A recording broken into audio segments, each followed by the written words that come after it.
Assalamualaikum warahmatullahi wabarakatuh. Waalaikumsalam. Alhamdulillah hamdan katsiran thayyiban mubarakan fi kama yuhibbu rabbuna wa yarda. Wassalatu wassalamu ala nabiyyina Muhammad wa ala alihi wa sahbihi wa man sara ala nahjihi bi ihsanin ila yaumidin wa ba'd. Teman-teman yang dirahmati oleh Allah Subhanahu wa taala, ikhwan dan akhwat yang saya muliakan, tidak ada kata yang pantas untuk kita ucapkan pada malam hari ini kecuali bersyukur kepada Allah atas segala nikmat dan karunia yang Allah berikan kepada kita. Salawat beriring salam semoga senantiasa tercurahkan kepada qudwah kita, Nabi kita Muhammad sallallahu alaihi wasallam beserta para keluarga beliau, para sahabat-sahabat beliau dan orang-orang yang istiqomah berjalan di bawah naungan sunnah beliau sampai hari kiamat kelak. Teman-teman yang dirahmati oleh Allah Subhanahu wa taala, 1 bulan lamanya ibunda kita Aisyah radhiyallahu taala anha jatuh sakit, dan 1 bulan itu juga isu tentang beliau digoreng oleh orang-orang munafik, isu yang sangat luar biasa, dan segala cara dilakukan oleh Abdullah bin Ubay bin Salul, mulai dari membrief keluarga besar beliau atau keluarga besar dia bahwa Aisyah berzina, Aisyah berzina, Aisyah berzina, Aisyah berzina. Belum lagi dia open house, dia undang penduduk kota Madinah, dan di antara mereka ada para sahabat Nabi kita sallallahu alaihi wasallam. Lalu di sana dia katakan, imra'atu nabiyyikum batat ma'a rajulin, istri nabi kalian itu tidur sama seorang laki-laki. Dan itu disampaikan, di mana-mana disampaikan. Istri Nabi kalian tidur sama laki-laki, istri kalian tidur sama laki-laki, istri kalian tidur dengan laki-laki. Dan teman-teman yang dirahmati oleh Allah Subhanahu wa taala, akhirnya banyak orang yang percaya. Dan sebagian goncang. Dan sebagian sahabat-sahabat yang sudah terbukti keimanannya tidak bisa melawan alam bawah sadarnya, akhirnya percaya juga dengan isu tersebut. Oleh karena itu, sekali lagi saya ingatkan, hati-hati dengan isu. Isu ini bahayanya luar biasa. Isu ini luar biasa. Antum bayangkan, pada zaman itu belum ada sosmed, belum ada Mark Zuckerberg, belum ada Kevin dan Mike. Antum tahu kan, pendiri Instagram. Belum ada yang lain. Tapi bisa percaya tuh, Hasan bin Thabit bisa percaya, Himnah bisa percaya. Loh, bagaimana dengan hari ini? Setiap hari kita dengar isu, tiap hari kita dengar isu. Oleh karena itu teman-teman yang dirahmati oleh Allah Subhanahu wa taala, kita harus ngaku nih, kita harus buat pengakuan bahwa diri kita lemah. Diri kita lemah. Lemah dengan apa yang kita dengar dan apa yang kita lihat. Oleh karena itu jangan pernah lupa bahwa 3 organ yang sering disebut oleh Allah Subhanahu wa taala di dalam Al-Qur'anul Karim adalah apa? Hati, mata, dan telinga. Khatamallahu ala qulubihim wa ala sam'ihim wa ala absarihim gishawa, dalam surat Al-Baqarah ayat 7. Allah menutup hati mereka, pendengaran mereka, dan mata mereka. Kenapa demikian? Karena hati sangat dipengaruhi dengan apa yang kita dengar. Hati sangat dipengaruhi dengan apa yang kita dengar.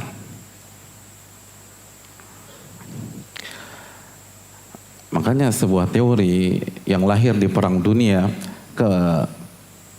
kebohongan yang disampaikan secara masif, maka akan diyakini sebagai sebuah kebenaran oleh umat atau oleh masyarakat.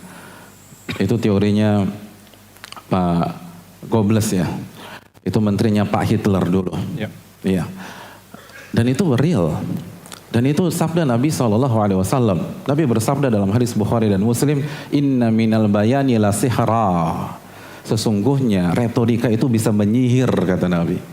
Retorika itu bisa menyihir. Berita itu bisa menyihir.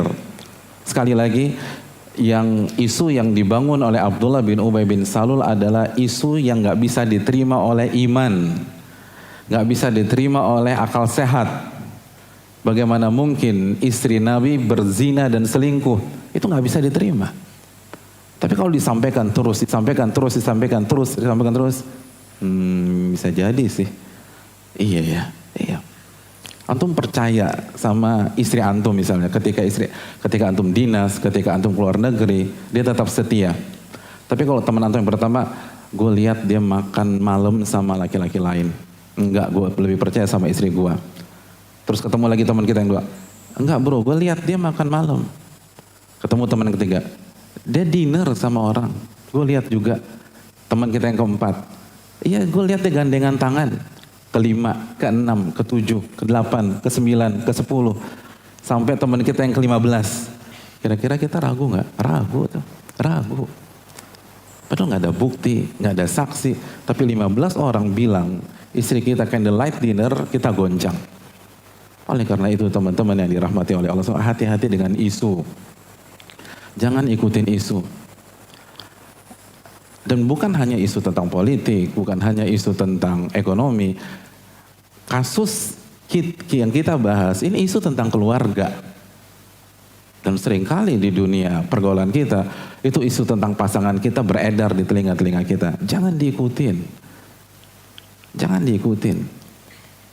Orang yang hobinya ngikut isu, terfitnah dia. Terfitnah. Allah berfirman dalam surat Al-Ma'idah ayat 41. Apa kata Allah SWT? وَمَنْ يُرِدِ اللَّهُ فِتْنَتَهُ فَلَنْ تَمْلِكَ لَهُ مِنَ اللَّهِ شَيْئًا. Barang siapa yang Allah ingin kasih fitnah kepada dia, engkau wahai Muhammad tidak akan bisa memberikan hidayah kepada dia. Ulaika alladzina lam yuridillahu an yutahhira qulubahum. Mereka yang Allah ingin fitnah, Allah nggak ingin mensucikan hati-hati mereka. Jadi hati-hati kamu kotor, hati-hati mereka hasad, hati-hati mereka penuh dengan kebencian, penuh dengan kekejian. Hatinya itu nggak mau Allah sucikan. Allah nggak mau sucikan hati mereka. Apa hobi mereka? Antum buka di ayat ke-42-nya. Samma'una lil kadhiba. Mereka hobi dan doyan mendengarkan berita-berita dusta. Mereka hobi mendengarkan berita-berita hoax, berita-berita fake yang beredar di sosmed atau di dunia nyata. Itu update terus tuh, nggak mau ketinggalan. Allah katakan orang yang hobi doyan terfitnah. Ini tinggal nunggu waktu aja. Ini yang punya hati kita yang bilang begitu. Walaupun ngaji, walaupun penampilannya berubah, walaupun berhijab, kalau masih hobi ngikutin isu. Apa kata Allah Subhanahu wa taala? Ulaikal ladzina lam yuridillahu an yutahhira qulubahum. Mereka adalah orang-orang yang hatinya sengaja Allah nggak ingin sucikan. Hancur. Difitnah gara-gara hobi tersebut. Hati-hati dengan isu. Isu bahayanya luar biasa. Jadi kita nggak usah bilang menghancurkan kehormatan orang lain, kita bisa memfitnah orang lain, buat diri kita sendiri hancur. Abdullah bin Ubay bin Salul hancur gara-gara ini. Orang-orang munafik hancur gara-gara kasus hadithatul ifki. Dan Hasan bin Sabit dicambuk sama Nabi SAW. Jangan ikutin isu. Jangan ikutin isu, ini penting. Samma'una lil kadhibi. Ingat Allah katakan samma'un. Hobinya ngedengerin berita-berita hoax. Bukan percaya ya, Allah nggak bilang percaya. Allah nggak bilang nyebar. Jadi Allah nggak bilang mereka adalah hobi yang copy paste berita-berita hoax, enggak. Allah bilang samma'un, sebatas ngikutin, sebatas denger. Kena tuh difitnah sama Allah SWT, kena. Orang yang hobi begitu, Allah katakan Nabi aja nggak bisa kasih hidayah buat dia, apalagi cuma ngaji di Al-Azhar, Nggak bisa. Nabi nih, kalau Nabi ada hari ini, nggak bisa ngajarin dia, nggak bisa kasih nasihat sama dia, nggak bisa buat dia nangis, nggak bisa buat dia sujud, nggak bisa buat dia ikhlas, nggak bisa buat dia bersihkan hati dia dari hasad, nggak bisa.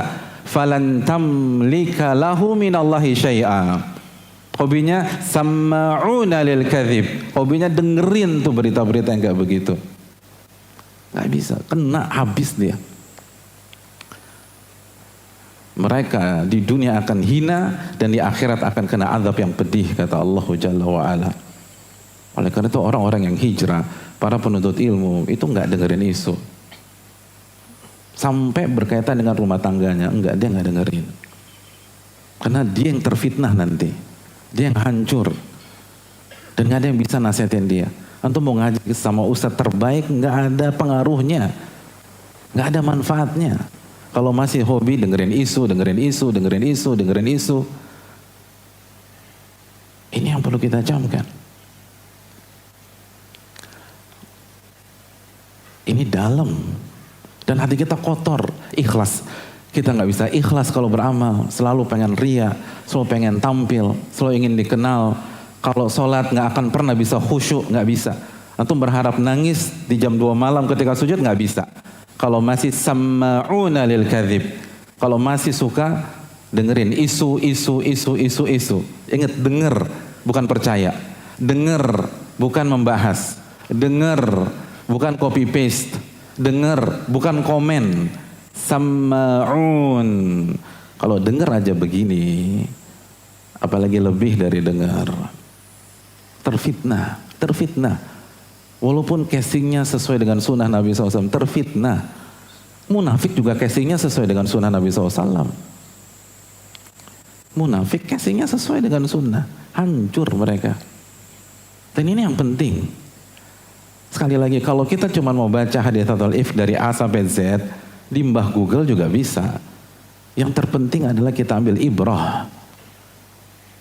Ada perubahan ketika kita mengkaji haditsatul ifki. Bukan hanya dengar kisahnya seru, menyentuh, terus kembali lagi tenggelam di dalam isu, di dalam rumah tangganya, di dalam lingkungan kantornya, di kampusnya. Terfitnah, kata Allah Subhanahu wa Ta'ala. Ustaz, saya mau nanya, gimana kalau nggak sengaja kita dengar? Kita nggak kepo nih, tapi kita dengar tuh. Jawabannya dalam surat An-Nur ayat 12.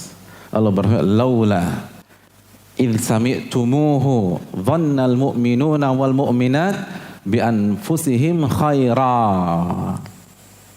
Kalau kita nggak sengaja dengar isu tentang seorang pun, dengar isu tentang sesama kaum muslimin, dengar isu tentang seseorang, kata Allah Subhanahu wa Ta'ala, dan ayat ini berbicara tentang haditsatul ifki. Allah memberikan pelajaran gimana biar kejadian ini nggak kejadian lagi, nggak terulang lagi. Kata Allah, kalau saja ketika kalian mendengar isu tersebut tentang Aisyah berzina, caranya nih, dhannal mu'minun wal mu'minat bi anfusihim khaira. Ketika kalian dengar Aisyah berzina, isu itu berkembang, Aisyah berzina, kata Allah Subhanahu wa Ta'ala, coba kalian balikan ke diri kalian. Gimana kalau kalian di posisi Aisyah? Maka kalian akan berbaik sangka terhadap diri kalian. Ini menarik loh. Ini menarik. Dan ini diulas para ulama. Di antaranya diulas oleh Buya Hamka rahimahullahu ta'ala. Jadi Allah nggak mengatakan kalau kalian dengar isu tersebut husnudzon sama dia. Enggak. Bukan sama dia. Sama diri Anda, kata Allah. Kan dhannal mu'minun wal mu'minat bi anfusihim khaira. Kalau kalian dengar isu tersebut, kalian baik sangka sama diri kalian sendiri. Jadi Allah nggak mengatakan kalian baik sangka sama saudara kalian. Enggak, bukan begitu ayatnya. Kalian baik sangka terhadap diri kalian sendiri. Kenapa? Karena sama umat Islam satu tubuh. Karena Nabi SAW bersabda, la yu'minu ahadukum hatta yuhibba li akhi ma yuhibbu li nafsih. Enggak beriman seseorang sampai dia menginginkan kebaikan untuk saudaranya sebagaimana dia menginginkan kebaikan untuk dirinya sendiri. Jadi dia mikir kalau gue ada di posisi dia, gue nggak akan lakukan hal tersebut. Ya udah, nggak, itu bohong. Makanya kalau waqalu hadza ifkun mubin, ini adalah kebohongan. Ini kebohongan. Jadi dia mikir, gimana kalau gue di posisi dia ya?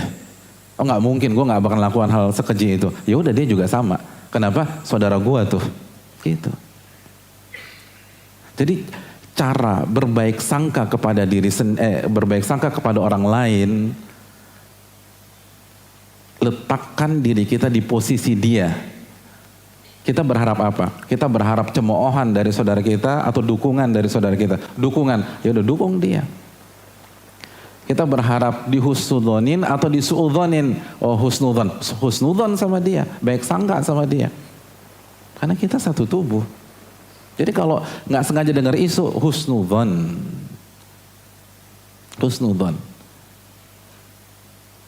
Dan kata Buya Hamka rahimahullahu ta'ala,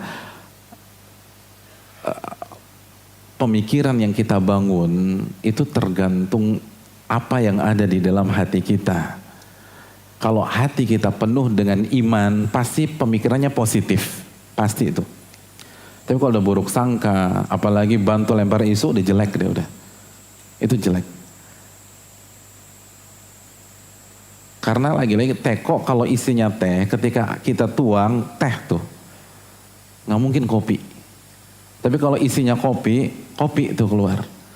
Kalau hati kita penuh dengan iman, makanya kan Allah katakan dhannal mu'minun wal mu'minat.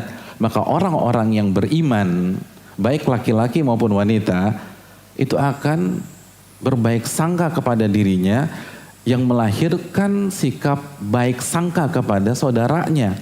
Allah hanya bilang yang bisa lakukan ini hanya orang yang beriman, yang hatinya penuh dengan iman. Yang enggak bisa. Karena ketika hatinya positif, maka yang lahir juga positif. Sesimpel itu. Oleh karena itu teman-teman yang dirahmati oleh Allah, jangan ikutin isu. Kalau qadarullah kita dengar, baik sangka udah. Kan kalau bukan urusan kita nggak usah diurusin. Kalau isu itu menyerang kita, sekali lagi minta bukti. Al-bayyinatu 'alal mudda'i. Yang menuduh harus kasih bukti. Wal yamin 'ala man ankar, kata Nabi. Kalau dia nggak bisa buktikan, yang tertuduh tinggal bersumpah, selesai masalah. Oleh karena itu teman-teman yang dirahmati oleh Allah Subhanahu wa taala, itu hal yang penting untuk masalah ini. Dan isu bukan hanya isu di pergaulan kita, tapi isu yang menyerang rumah tangga kita, sebagaimana haditsatul ifki yang sedang kita pelajari. Hadirin yang dirahmati oleh Allah, kita lanjutkan cerita Aisyah radhiyallahu taala anha. Kata Aisyah, wanita yang berusia 13 tahun ini ketika kejadian, wa huwa yaribuni fi wajhi. Jadi Aisyah nggak ngeh kan, bahwa dia dihabisi oleh banyak pihak di kota Madinah. Dia nggak ngerasa sama sekali. Tapi yang membuat dia sedikit mengganjal, ada perubahan sikap dari Nabi SAW ketika dia sakit. Ketika dia sakit. Apa perubahan sikapnya? Anni la a'rifu min Rasulillahi sallallahu alaihi wasallam al-lutfa alladhi kuntu ara minhu hina ishtakaitu. Aku tidak merasakan kelembutan dari Nabi dari Rasulullah sallallahu alaihi wasallam sebagaimana yang biasa aku lihat dan rasakan, khususnya ketika aku sakit. Emangnya Nabi kenapa? Apa yang dilakukan Nabi SAW dengan Aisyah pada saat itu? Kata Aisyah radhiyallahu taala anha, innama yadkhulu Rasulullah sallallahu alaihi wasallam fayusallim fayaqulu kaifatikum. Nabi masuk, Nabi datangi diriku, lalu Nabi kasih salam, assalamualaikum wa ya Aisyah. Lalu Nabi bilang, kaifatikum, bagaimana keadaan kamu? Kata Aisyah, fadzaka yaribuni wala ash'uru bisyarr. Itu yang sedikit mengganjal dalam diriku. Tapi aku nggak ada pikiran buruk sama sekali. Ini janggal tapi nggak ada pikiran buruk.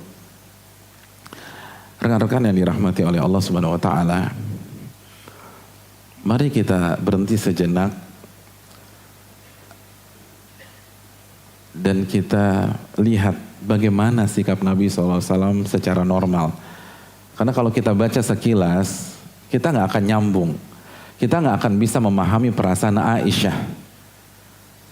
Mungkin sebagian orang mengatakan, enggak kok Nabi udah perhatian, buktinya tetap masuk, ucapkan salam, lalu nanya, gimana kabar dia? Atau gimana kabar kamu Aisyah?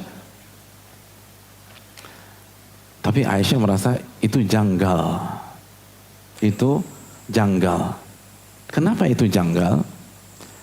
Karena biasanya Nabi bermain di level yang jauh lebih tinggi dari hanya sekedar menyapa. Dari segi panggilan, biasanya Nabi SAW memanggil Aisyah, ya Aish. Disingkat dari Aisyah ke Aish, itu panggilan sayang. Sebagaimana hadis Bukhari dan Muslim. Di kesempatan yang lain, Nabi panggil Aisyah, ya Humaira. Dalam hadis surat Imam An-Nasai, Nabi panggil Aisyah ketika mereka lagi nonton Bani Arfidah main perang-perangan. Kata Nabi, ya Humaira, atuhibbina an tanzuri ilaihim. Wahai Humaira, kamu pengen nonton mereka bermain? Subhanallah. Apa arti Humaira? Wanita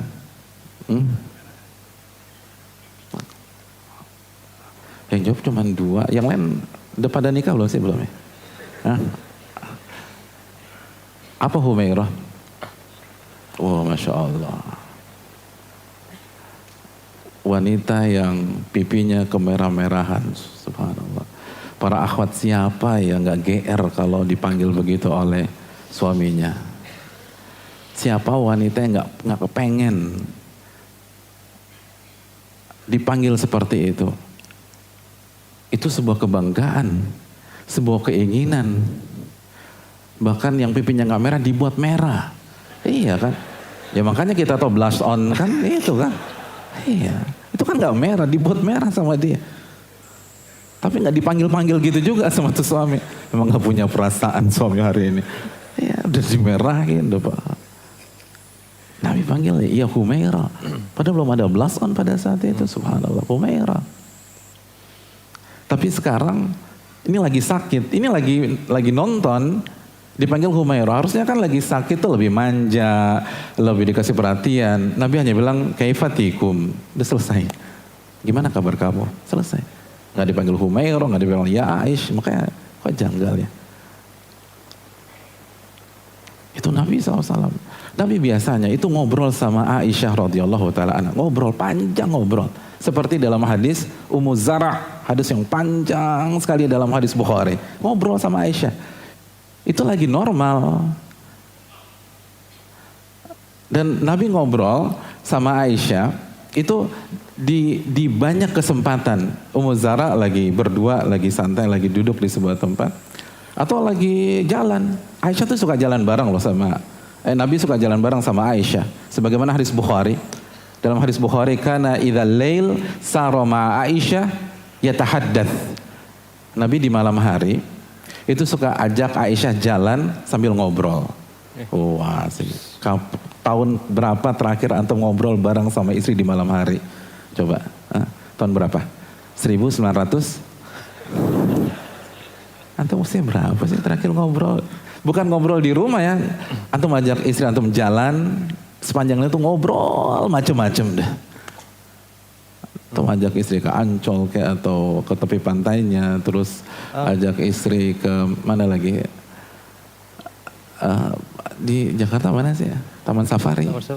Jangan dimakan Taman Safari di mobil, jangan jalan gitu. Iya kan? Iya kan, safari malam kan mati antum kalau jalan di sana.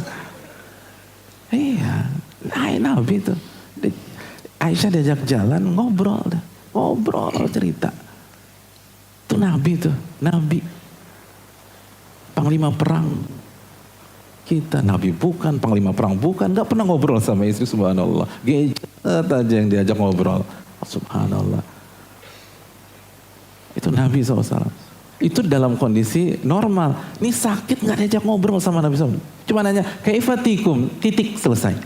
Dalam riwayat yang lain, wala yazidu ala dzalik. Kata Aisyah, nggak ada ngomong sepatah kata pun melebihi kalimat itu. Nggak ada ngobrol dah. Itu aja.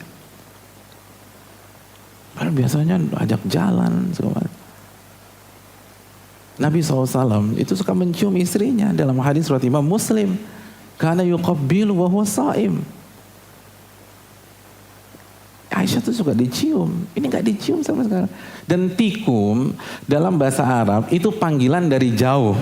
Jadi Nabi nggak dekat, nggak nanya ini bukan di sini Nabi, di sini Aisyah, terus Nabi bilang gimana kabar kamu? Enggak, dari jauh aja. Gimana kabar kamu? Sudah pergi lagi. Dalam riwayat kata Aisyah radhiyallahu, ibunya Aisyah itu sedang merawat Aisyah, terus Nabi nanya dari kejauhan, gimana kabar kamu? Pergi lagi. Nggak dicium atau kirim gitu-gitu, enggak Nabi enggak. Cuman gitu aja, enggak dicium. Biasa dicium Aisyah. Lagi sakit, kan butuh ciuman. Ya enggak? Istri kan sakit butuh dicium. Betul enggak akhwat-akhwat? Kalau sakit butuh dicium enggak? Ya, enggak punya pengalaman juga. Susah. Iya. Nabi SAW dalam itu perhatian banget sama istri. Dalam hadis Imam Nasai, dalam hadis Imam Nasai, ketika Sofia ketinggalan. Jadi lagi jalan bareng sama Sofia, ternyata tunggangannya Sofia itu lelet. Lelet ketinggalan. Ya biasa perempuan kan cuman gitu-gitu nangis Sofia gitu loh. Ya, ini nggak dikejar singa, nggak dikejar macan, nggak dikejar komodo, cuman ketinggalan aja. Terus pas ditungguin nangis Sofia. Apa yang dilakukan Nabi SAW? Famasaha biyadaihi ainaiha. Lalu Nabi menyeka air mata Sofia dengan kedua tangannya. Subhanallah. Nabi itu. Jadi sunnah Nabi bukan jenggot doang. Ini nggak pernah nyeka. Susah. Nyeka, subhanallah. Hadis sirat Nasai. Gimana nggak terharu? Itu kalau jadi istri tambah nangis saja terus gitu biar diseka-sekanya. Itu momen tuh sesuatu banget buat aku. Sayang. Coba kalau antum gimana? Istri antum nangis lagi? Sabar. Cengeng dasar gitu. Kamu tuh nggak tough. Aktivis dakwah tuh harus tegas gitu ya. Kamu harus pahami gitu. Suami kamu ini aktivis. Mental tempe. Iya, nah ini istri Nabi loh, Sofia, nangis diseka sama Nabi. Padahal kan ketinggalan gitu. Cuma ketinggalan, nggak penting banget. Nabi urusannya banyak. Ketinggalan. Oh, Nabi itu paling ngerti deh. Nabi paling ngerti perempuan. Jadi makanya tuh harus belajar nih. Dan juga para akhwat-akhwat bisa, kalau ingin air matanya diseka, suaminya suruh ngaji gitu loh. Iya. Kalau milih suami yang benar-benar ngerti sunnah Nabi SAW dan benar-benar ngaji ya, bukan hanya casingnya aja. Iya. Tapi benar-benar mengkaji buku-buku hadis, mengkaji perjalanan hidup Nabi SAW, itu yang akan membuat rumah kita sakinah, mawaddah, warahmah. Kalau nggak bisa, susah. Jadi Nabi SAW menyeka. Dan Aisyah pas sakit didiemin sama Nabi SAW. Nggak diseka, nggak dielus. Nggak dikasih perhatian yang lebih. Kaifatikum, titik. Sudah. Gimana kabar kamu dari jauh?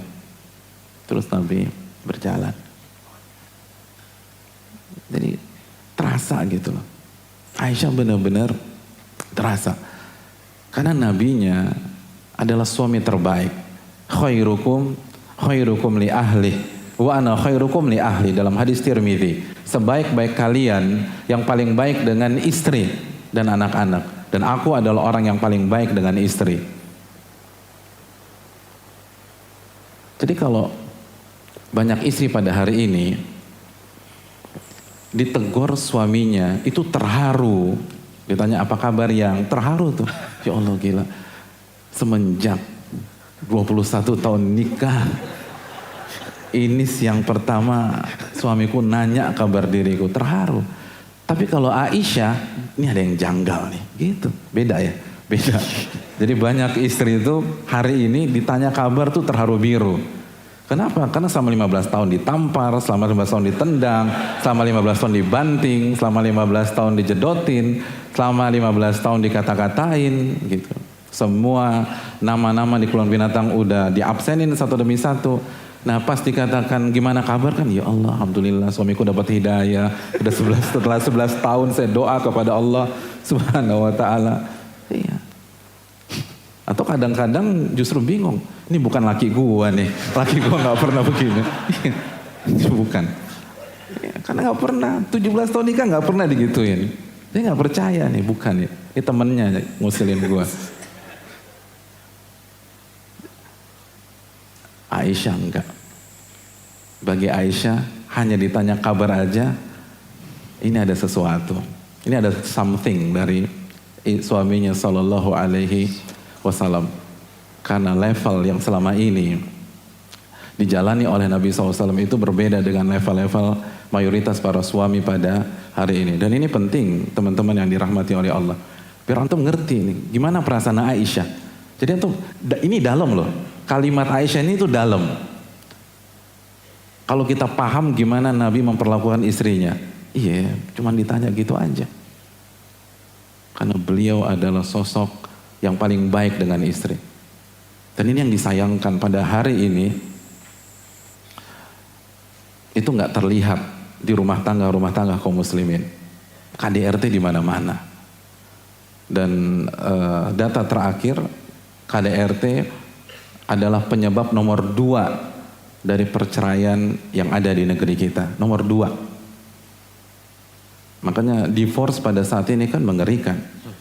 Dan yang sangat luar biasa, 70%, bahkan hampir mau naik ke 80%, divorce adalah gugatan cerai dari istri, alias hulu. Bayangkan 70% dari perceraian itu istri yang gugat. Kenapa? Karena salah satunya KDRT dari laki-laki, KDRT dari suami. Dan yang disayangkannya, ada sebagian dari mereka udah ngaji, udah belajar, ada yang udah deket sama ustadz, tapi begitu ngadepin istri. Beda dengan Nabi kita Sallallahu Alaihi Wasallam. Dari Nabi kita benar-benar luar biasa dengan istri, perhatian, ngerti perasaan wanita. Dan itu yang harus kita camkan nih teman-teman yang dirahmati oleh Allah Subhanahu wa taala. Karena rumah tangga adalah tonggak dari sebuah peradaban. Kalau rumah tangga divorce itu bahaya. Karena yang dipertaruhkan bukan kita saja, anak-anak kita gimana. Lalu setelah anak-anak cucu-cucu, lalu cicit-cicit, lalu anak cicit dan seterusnya. Oleh karena itu sekali lagi ketika Aisyah mengatakan demikian, kita harus paham bagaimana level Nabi kita Sallallahu Alaihi Wasallam. Teman-teman yang dirahmati oleh Allah Subhanahu Wa Taala, kata Aisyah, fadzaka yaribuni. Itu cukup janggal bagiku. Tapi ini luar biasanya Aisyah. Wala ash'uru bisyarr.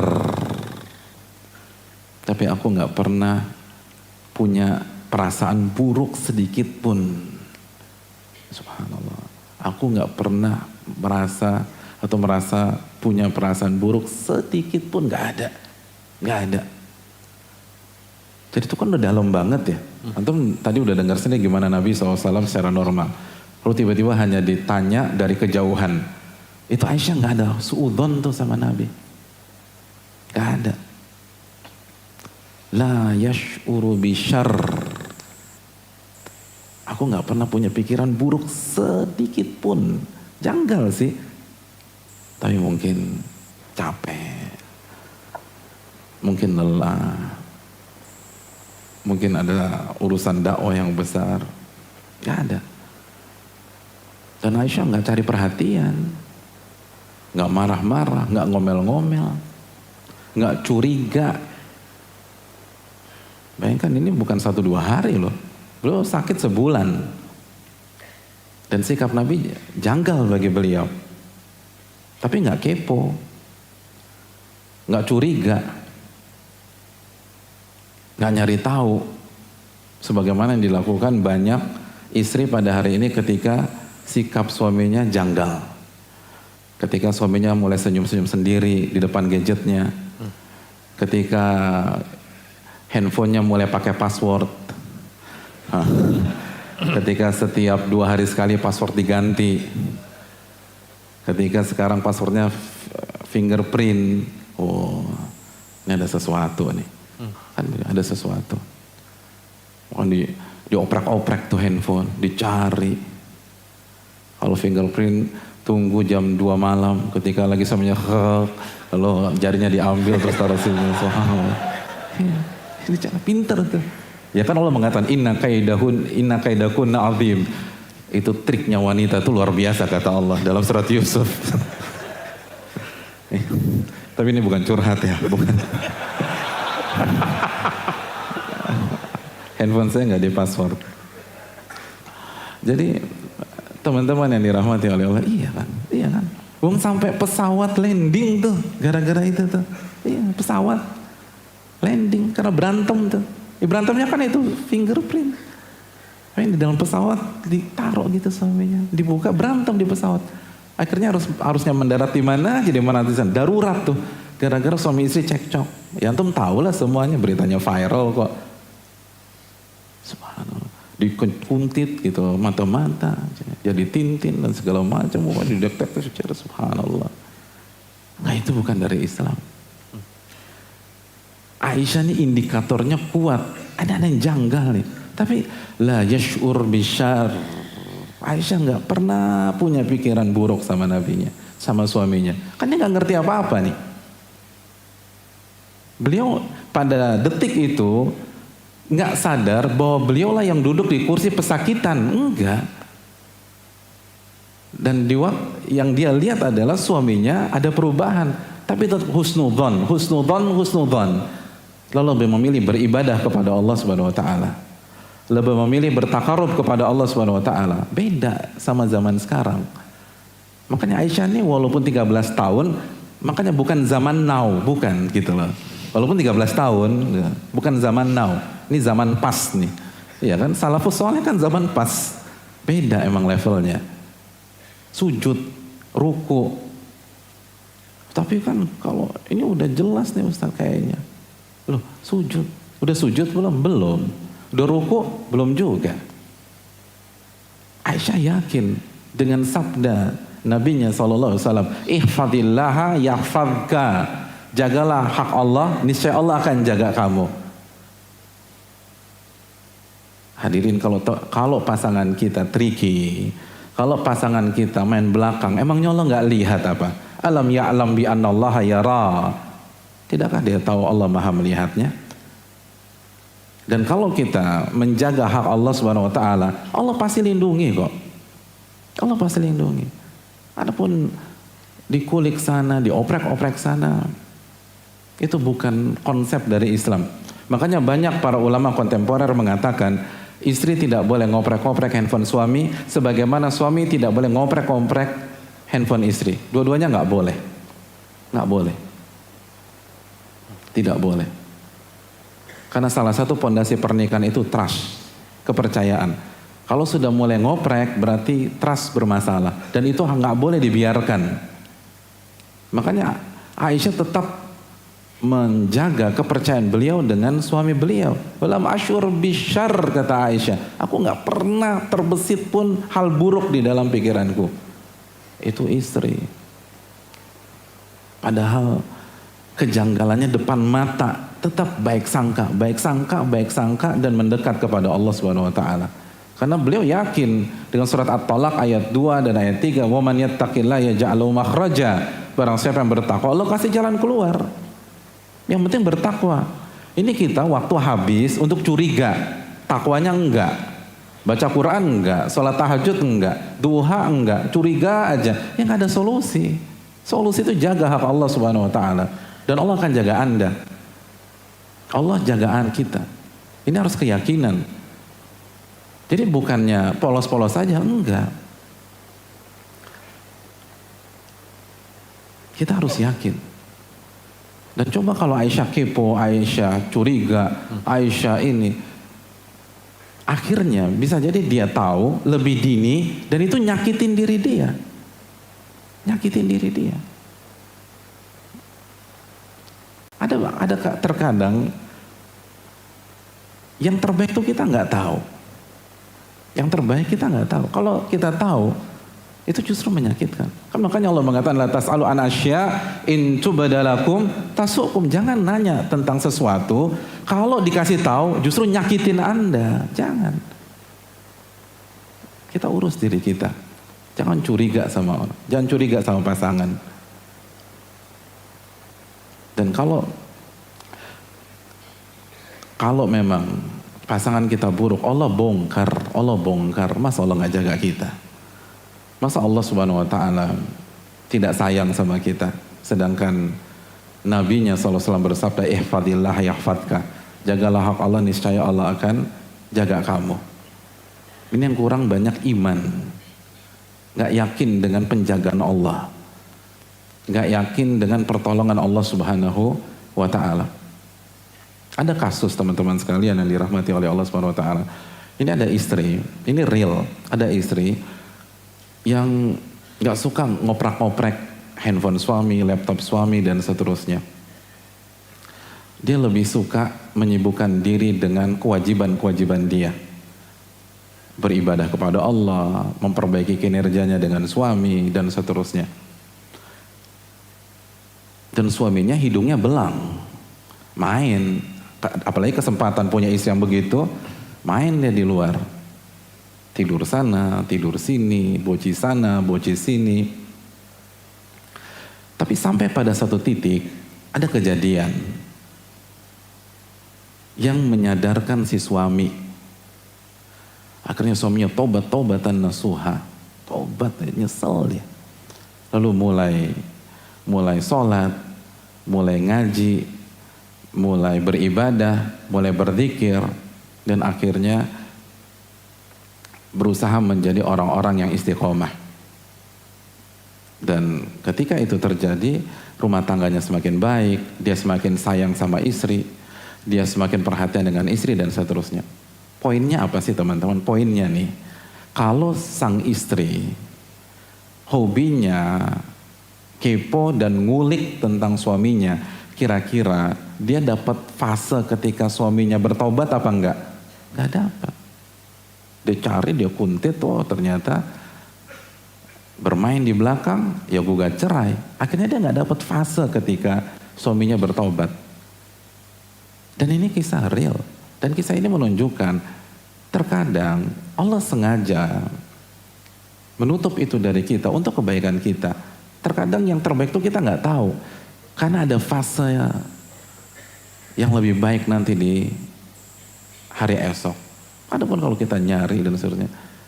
Tapi kalau dia benar-benar nggak baik, nggak tobat-tobat gimana Ustadz? Allah bongkar. Kenapa kita nggak yakin dengan Allah Subhanahu Wa Taala? Allah bongkar. Allah Subhanahu Wa Taala akan jaga kita. Itu yang diyakini oleh Aisyah. Aisyah sibuk berzikir, sibuk beribadah, dan menghilangkan potensi-potensi suudzon. Dan berusaha mengerti, nggak nuntut, nggak teriak-teriak, nggak memanjakan diri, nggak cari perhatian, pura-pura pingsan gitu Aisyah, biar suaminya datang lalu kasih pertolongan pertama gitu. Enggak. Nggak nangis, nggak teriak-teriak, nggak guling-guling. 13 tahun loh, 13 tahun. 13 tahun. Istri 13 tahun. Luar biasa Aisyah radhiyallahu taala anha. Ini yang harus diteladani oleh para akhwat di belakang. 13 tahun ini. Kejadiannya 13 tahun. Dan buat teman-teman yang ikhwan, kalau wanita 13 tahun memberikan teladan seperti ini, ya bagaimana dengan kita yang laki-laki? Ini teladan bagi kita. Ini menunjukkan sekali lagi, kedewasaan itu pilihan teman-teman. Kedewasaan itu pilihan. Dan tidak selalu berbanding lurus dengan usia. 13 tahun. Makanya sebagian para ulama mengatakan, orang-orang yang berusaha mengikuti sunnah Nabi SAW secara teori dan praktek, itu lebih matang dari umurnya. Lebih matang dari umurnya. Makanya banyak para ulama mengatakan man tamassaka bi sunnah nataqa bil hikmah. Barang siapa yang komit dengan sunnah Nabi SAW secara komprehensif ya, bukan hanya dari satu part atau dua part saja, bukan hanya dari busana, bukan dari penampilan saja, tapi semuanya komprehensif, maka setiap dia bicara dan setiap dia melangkah dan bersikap itu hikmah, hikmah, hikmah, hikmah. Bijaksana, bijaksana, bijaksana, bijaksana. Aisyah radhiyallahu taala anha. Berat loh, lagi sakit melihat kejanggalan seperti itu. Tapi nggak pernah suudzon. Selalu positive thinking. Selalu berusaha cari alih perhatian dengan beribadah kepada Allah Subhanahu wa taala. Dengan zikir kepada Allah. Kita kebanyakan suudzon, lupa zikir. Makanya kan sekali lagi teori galau, kebanyakan mikir, lupa zikir. Mikir terus. Ini jangan-jangan begini, jangan-jangan begitu. Zikir. Bukan mikir. Kebanyakan. Karena yang buat tenang itu bukan kebanyakan mikir. Allah berfirman dalam surat Ar-Ra'd ayat 28. Ala bidzikrillahi tatmainnul qulub. Ketahuilah dengan berzikir kepada Allah hati itu jadi tenang. Jadi kalau dapat kejanggalan segera zikir, segera tasbih, segera tahmid kepada Allah. Bukan curiga sana, curiga sini, ngepoin sana, ngepoin sini, ngoprak sana, ngoprek sini, minta tolong teman, minta tolong anak yang lagi kerja di IT untuk bisa membongkar password suami, nggak perlu, nggak ada gunanya udah, nggak ada gunanya. Mendingan minta perlindungan, minta hidayah kepada Allah Subhanahu Wa Taala. Itu hal yang penting yang harus kita camkan dan Aisyah mencontohkan itu kepada kita. Oleh karena itu teman-teman yang dirahmati oleh Allah Subhanahu wa taala, kita harus tiru Aisyah. Lam yash'ur bisyar. Aku nggak pernah buruk sangka sama sekali walaupun aku melihat kejanggalan. Dan itu berlangsung dari hari ke hari sampai Aisyah radhiyallahu taala anha pada akhirnya mengetahui hakikat yang terjadi selama ini. Sampai Aisyah mengetahui apa penyebab sang suami berubah ketika beliau bersama dengan Ummu Mistah. Seperti apa ceritanya?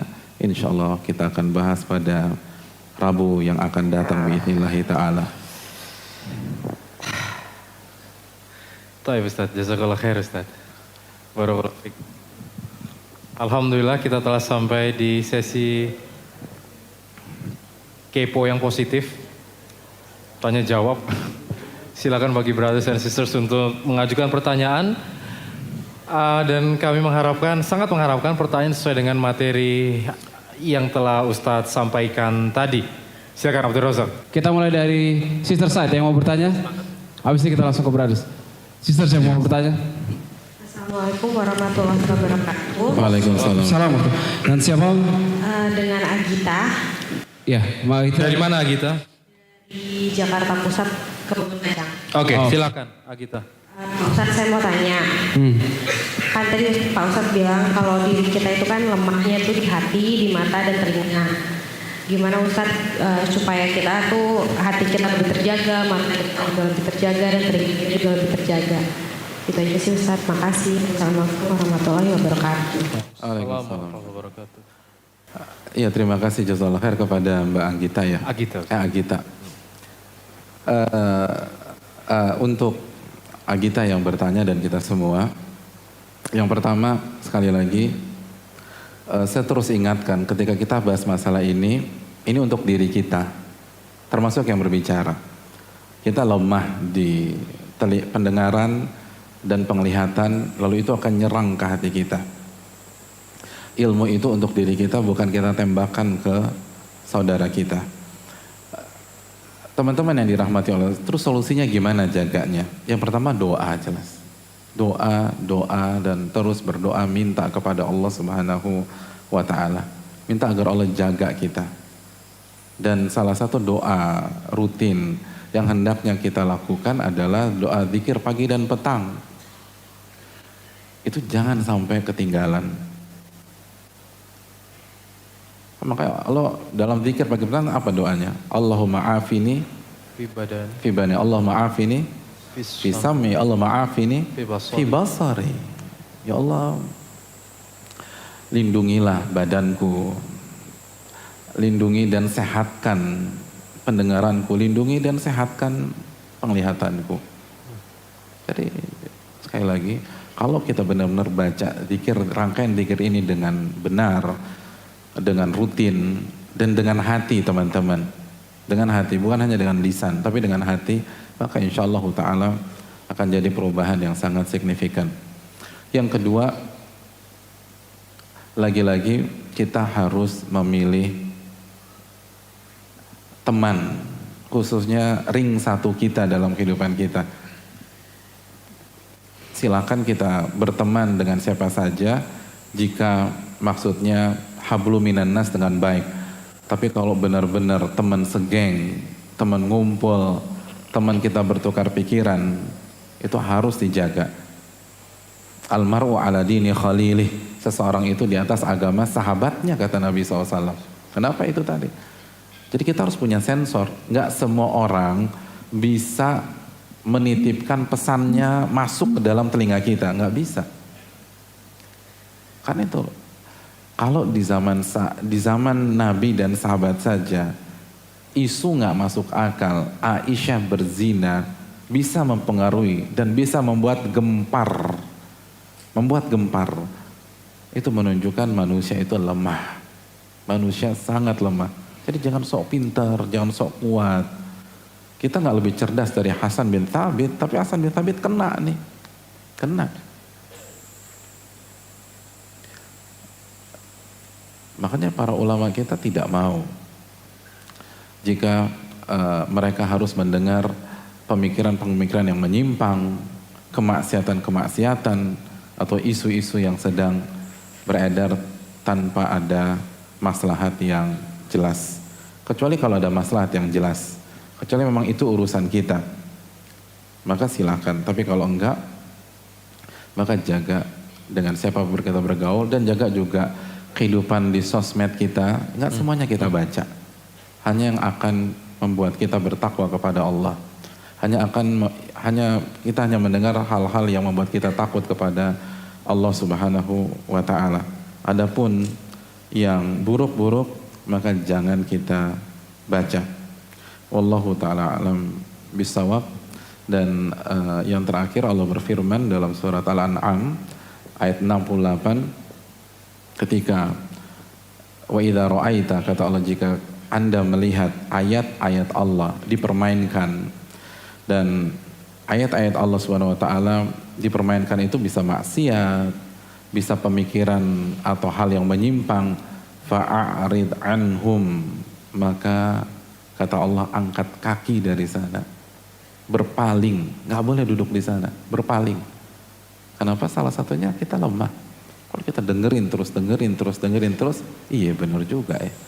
Padahal jelas-jelas itu bertentangan dengan Al-Quran, hadis Nabi SAW, dan akal sehat. Mungkin itu, terima kasih. Baik, Ustaz. Jazakallahu khair, Ustaz. Masya Allah. Itu tadi Mbak Gita, mudah-mudahan mewakili apa yang ditanya ya. Jazakillah khairan. Kita lanjut ke brothers. Ya, boleh. Ahlan. Ivan, silakan. Berkaitan dengan isu, Ustaz. Kan di sini kan banyak di akun Instagram tuh akun dakwah. Cuman di sana itu biasanya ada apa ya? Tentang pengkritikan ke pemimpin, Ustaz. Sehingga ada teman-teman yang terkena syubhat, yaitu cenderung mengkritik dan subhatnya itu apa ya? Mengkritik itu, Ustaz, dengan keras. Terus kemudian yang kedua berkaitan dengan statement Ustaz dari tadi itu berkaitan dengan rumah tangga, Ustaz. Dan itu mungkin yang udah nikah mungkin bisa praktek, Ustaz. Untuk yang belum nikah gimana, Ustaz? Membayangkan atau gimana, Ustaz? Gitu kan. Syukran. Assalamualaikum warahmatullahi wabarakatuh. Tapi jangan, yang belum nikah jangan digas gitu dong Ustadz, kayak Ustadz harus disediain. Karena gitu orang minta jodoh ke Ustadz gitu. Loh, ini tapi nggak apa-apa. Inilah anak zaman now. Zaman now. Ivan, terima kasih Ivan. Ini ada bagus pertanyaannya Ustadz, silakan. Silakan Ustaz. Jawabannya. Iya, terima kasih jazakallahu khair atas pertanyaannya. Sekali lagi teman-teman yang dirahmati oleh Allah Subhanahu wa taala, nasihat para ulama kita, khususnya bagi kita yang baru berhijrah, baru bertaubat kepada Allah, sibukkan dengan ilmu. Jangan sibukkan dengan fitnah. Jangan sibukkan dengan kritik mengkritik. Sebutkan dengan ilmu. Langkah pertama antum, pastikan antum aman dulu dari 3 pertanyaan di dalam kubur. Man rabbuka, wa madinuka, wa manil ladzi bu'itsa fikum. Siapa Rabbmu? Apa agamamu dan siapa sosok yang diutus oleh Allah ke tengah-tengah kalian? Sekali lagi, sibukkan diri kita untuk hal-hal tersebut. Karena sekali lagi Allah mengatakan alaikum anfusakum. Pertama kali pikirin diri sendiri dulu deh. Jangan pikirin orang lain. Pikirkan diri sendiri dulu. Itu perintah dari Allah Subhanahu wa taala. Pikirin diri sendiri dulu. Karena perjalanan kita insya Allah, kalau Allah takdirkan usia yang normal, itu masih panjang. Dan kita butuh bekal, kita butuh ilmu. Dan masih banyak ilmu yang fardu ain belum kita ketahui. Ilmu-ilmu yang berkaitan dengan keseharian kita belum paham. Jadi hindari hal-hal yang berkaitan dengan fitnah, kritik mengkritik, dan lain seterusnya. Fokuskan diri kita kepada ilmu, perbaiki diri kita sebelum komen ke pihak lain. Karena bisa jadi kita lebih banyak salah daripada pihak lain. Dan itu nggak ada habis-habisnya tuh, apalagi di sosmed. Kita komen dibales lagi, kita emosi, akhirnya kita yang ribut. Kan di banyak hal kan grassroots yang ribut. Yang di atas mah tenang-tenang aja. Grassroots ribut. Dan itu buang-buang waktu. Maka ini yang perlu kita camkan. Yang kedua kok saya yang disalahkan ya, saya jaga. Makanya. Zak belain Zak. Udah tadi Ustaz. Udah. Ya, terima kasih jazakallah khairan. Oh, iya aku. Yang belum nikah, bekal buat nikah. Kecuali kalau antum mau istiqomah jadi jomblo. Iya. Ini kan justru antum bersyukur antum dapat ilmu ini sebelum married. Sebelum menikah. Yang kesian itu baru tahu ilmu ini setelah 33 tahun married. Itu. Ya Allah. Iya. Itu yang kesian. Kalau yang belum nikah justru beruntung nih, anugerah. Kan kata Imam Bukhari, al ilmu qoblal qoli wal amal. Ilmu dulu sebelum berbicara dan beramal. Allah berfirman dalam surat Al-Isra ayat 36, wala taqfu ma laysa laka bihi ilmun. Janganlah Anda melangkah sebelum Anda tahu ilmunya. Atau jangan melangkah kepada hal yang Anda nggak tahu ilmunya sama sekali. Jadi ini kesempatan gitu. Harusnya jomblo-jomblo tuh bahagia. Iya, alhamdulillah gue dapat ilmu ini sebelum gue married. Jadi kan udah dari sekarang latihan nyeka air mata gitu loh. Iya, latihan. Biar nanti nggak gemeter gitu. Nanti kalau nggak. Ya Ustaz. Jazakallah ya Ustaz. Jadi pulang, cermin, tetes air tuh Pak. Seka deh tuh. Ivan, itu tadi dari Ustadz, mudah-mudahan mewakili apa yang Ivan tanyakan dan mudah-mudahan bermanfaat buat Ivan dan kita semua. Ya mungkin satu pertanyaan lagi. Nggak apa-apa, kasih lagi. Satu lagi Ustadz. Ya. Dua lagi. Dua lagi boleh. Jazakallah ya Ustaz. Untuk sisters. Stay. Yang mau bertanya dan Silakan yang bertanya. Assalamualaikum warahmatullahi wabarakatuh. Waalaikumsalam warahmatullahi wabarakatuh. Nama saya Rifka, saya dari Jakarta. Pertanyaan yang saya mau tanyakan kepada Ustadz berkaitan dengan isu yang tadi dibahas. Apa yang dimaksud dengan isu itu? Terus apakah isu itu yang bisa membelah suatu kaum? Terus kalau misalnya kita dengerin isu seperti politik atau misalnya kayak gosip yang lagi berkembang di masyarakat, itu kayak gimana Ustadz? Terima kasih. Wassalamualaikum warahmatullahi wabarakatuh. Waalaikumsalam warahmatullahi wabarakatuh. Dari siapa? Rifka dari Jakarta Ustaz. Iya. Silakan. Semangat sekali ya. Luar biasa. Masya Allah. Iya, terima kasih jazakallah khair Rizka. Yang pertama, parameternya. Kembali kepada hadis Abu Hurairah ya. Min husni islamil mar'i tarkuhu ma la ya'ni.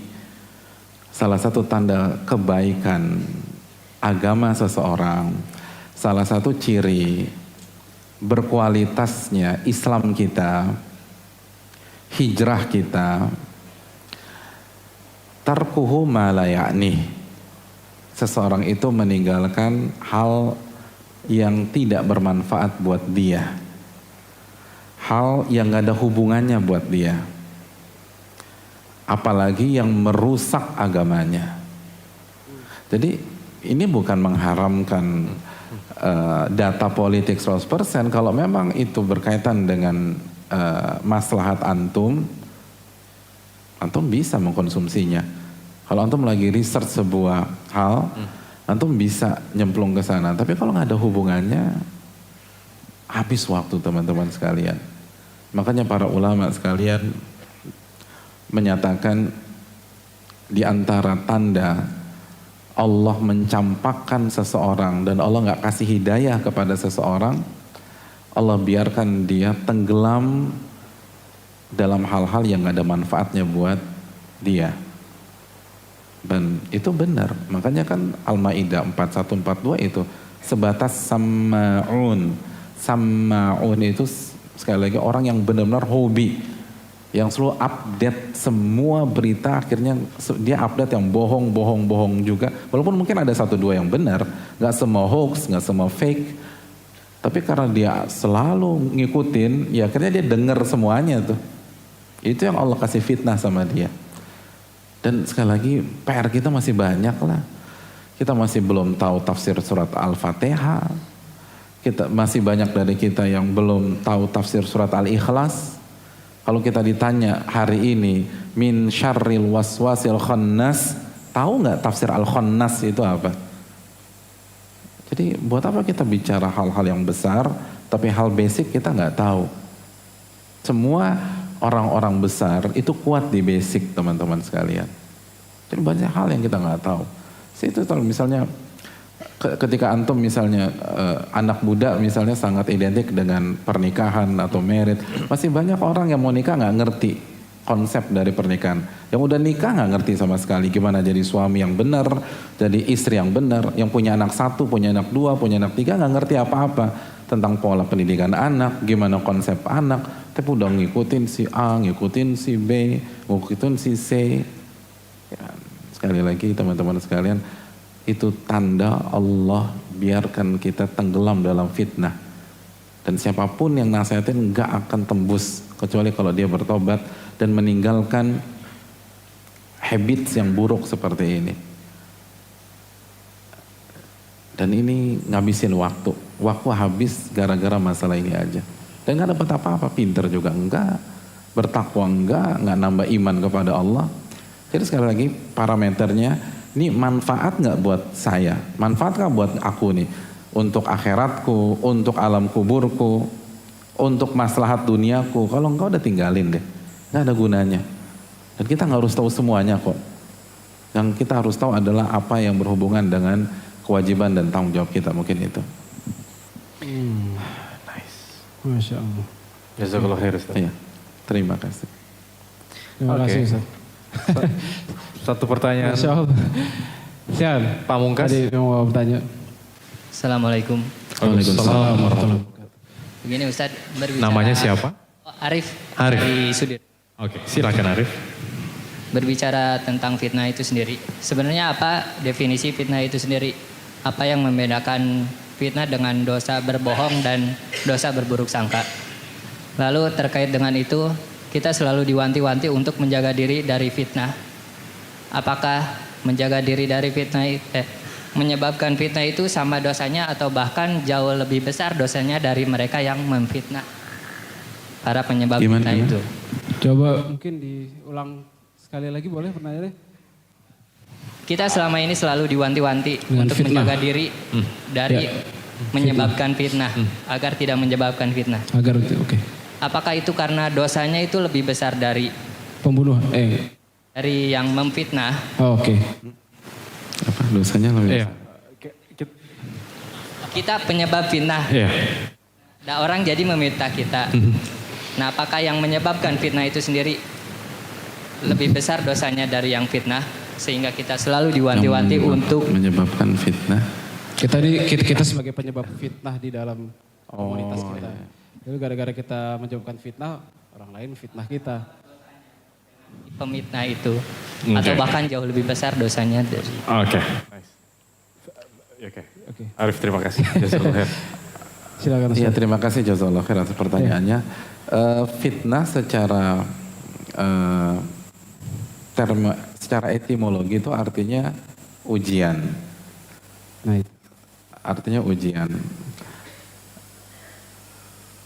Secara terminologi itu bisa bermakna ujian sebagaimana makna etimologinya secara bahasanya, jadi itu luas, semua ujian dinamakan fitnah. Seperti ayat yang suka kita baca, surat Al-Ankabut ayat 2.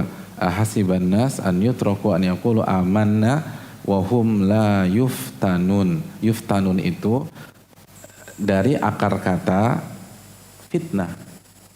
Kalau pakai madhab ilmu nahwu yang mengatakan akar kata itu masdar ya. Antum nggak usah mikirin itu ilmu yang agak dalam. Jadi saya ingin mengatakan yuftanun itu kata kerja dari fitnah itu. Yuftanun kata kerja pasif dari fitnah. Sehingga terjemahannya apa? Apakah manusia berpikir mereka akan ditinggalkan begitu saja sedangkan mereka tidak difitnah sama Allah? Apa maksudnya? Diuji. Itu makna secara lebih luas. Adapun makna yang lebih khusus, fitnah sebagaimana yang disabdakan Nabi SAW dalam hadis Muslim ketika Nabi berbicara tentang gibah. Kata Nabi SAW, atadruna mal gibah? Kalian tahu gak sih apa itu gibah? Dalam hadis Muslim ini. Lalu Nabi mengatakan, dzikruka akhaka bima yakrah. Kalian menyebutkan sesuatu tentang diri saudara kalian yang kalau dia dengar dia gak suka. Lalu kata salah seorang sahabat, ya Rasulullah, gimana kalau benar? Ini fakta nih, ini bukan hoax, bukan fake, ini fakta. Kata Nabi SAW, kalau fakta, faqad iktabtah. Anda baru saja menggibahi diri dia. Itu inti gibah kalau fakta. Tapi kalau nggak benar, kalau hoax, faqad bahattah. Anda baru saja memfitnahnya. Jadi itu makna yang lebih spesifik apabila berita itu tidak sesuai dengan real dan terangkat, terekspos, apalagi berkembang dan yang lebih parah diyakini sebagai sebuah kebenaran. Itu hadis Muslim. Nah, apakah penyebab fitnah itu lebih parah daripada yang memfitnah? Gak bisa dimutlakan demikian. Contohnya seperti hadis ini, hadis total ifki. Penyebab Abdullah bin Ubay bin Salul memfitnah itu kenapa? Karena keterlambatan Aisyah. Akhirnya karena Aisyah terpisah dengan rombongan, lalu di saat rombongan berangkat, Aisyah tidak ada di kerandanya dan ditemukan oleh Sofwan bin Mu'attal. Dan semua ulama sepakat, nggak ada ceritanya dosa Aisyah lebih gede daripada Abdullah bin Ubay bin Salul. Ya kan, padahal penyebabnya adalah sesuatu yang dilakukan oleh Aisyah radhiyallahu taala atau Sofwan bin Mu'attal. Dan ulama sepakat Aisyah nggak berdosa. Bahkan Allah katakan al-mu'minatil ghafilatil muhsanat. Allah katakan wanita yang beriman yang nggak ngerti apa-apa dan menjaga kehormatannya. Jadi Aisyah dikatakan wanita yang beriman, nggak ngerti apa-apa dan menjaga kehormatannya. Dan karena ini juga Allah katakan at-thayyibat. Di antara mana at-thayyibat, tafsirnya kalau antum buka buku tafsir klasik, Aisyah. At-thayyibat itu wanita baik-baik. Itu Aisyah. Jadi Allah nggak katakan pendosa, wanita pendosa, enggak. Tapi bisa jadi dalam kasus lain atau case lain itu penyebab yang buat fitnah itu bisa jadi lebih besar daripada yang memfitnah. Bisa aja. Itu bisa terjadi dan pembahasannya cukup panjang. Jadi harus dilihat kasusnya itu seperti apa sih. Kasusnya seperti apa. Makanya kita juga dilarang, kata sebagian para ulama klasik itu, la taqa'u fi mawaqi'it tuham, kata mereka, kama qalu. Janganlah kalian berada di tempat-tempat yang kalau orang lihat kalian fitnah terjadi. Padahal kalian nggak melakukan itu. Padahal kalian nggak melakukan hal tersebut. Gitu loh. Jadi kalau antum lagi jalan gitu ya, lagi jalan kebelet pipis jam 10 malam, di situ ada pom bensin, di situ ada klub malam. Ya antum pilih pom bensin aja, jangan pilih klub malam, walaupun cuma numpang pipis, gitu loh. Akhirnya masuk, terus keluar lagi ketemu teman pengajian, gitu loh. Akhirnya fitnah. Tapi yang kalau ketemu teman pengajian yang terfitnah siapa? Sama juga. Mungkin dilihat enggak teman pengajian lagi naik pulang dari Al-Azhar naik motor, terus ngelihat antum keluar dari klub malam tersebut. Kan mereka nggak tahu antum cuma numpang pipis doang di sana. Jadi jangan masuk ke tempat-tempat begitu. Kalau masuk itu penyebab fitnah dan halnya bisa lebih besar. Itu disebutkan para ulama ketika ulama membahas tentang hadis syubhat. Yang innal halala bayyin wa innal harama bayyin wa baina umurun mushtabihat, yang halal itu jelas, yang haram itu jelas, dan di tengah-tengahnya perkara syubhat. Nah, salah satu perkara syubhat adalah kasusnya seperti yang tadi saya sampaikan. Mungkin itu, terima kasih. Keren banget. Arif, gimana? Paham ya? Bisa diulangin? Iya, itu tadi memang pertanyaan penting banget itu tadi ya. Jadi bukan membedakan ya, ada beberapa makna tentang kata-kata fitnah. Dan Arif pertanyaannya bagus. Jadi kamus baru di kepala kita, mudah-mudahan bermanfaat untuk yang sedikit aja. Ada sebuah kaidah dijelaskan oleh para ulama fikih. Kata mereka, al-ijmalat yusabbibul mushkilah au kama qalu. Memutlakan sesuatu itu yang sering membuat masalah di antara kita. Kenapa? Karena banyak hal itu harus diperinci. Seperti tadi, harus diperinci. Bisa jadi penyebab fitnahnya enggak dosa, bisa jadi penyebab fitnahnya berdosa. Jadi salah satu logika fikih yang harus kita kembangkan itu jangan gampang memutlakan sesuatu. Kalau bahasa kita, jangan gampang mengeneralisir sesuatu. Karena banyak kasus itu perincian. Jadi tafsilat itu penting dalam ilmu fikih. Memperinci masalah itu penting.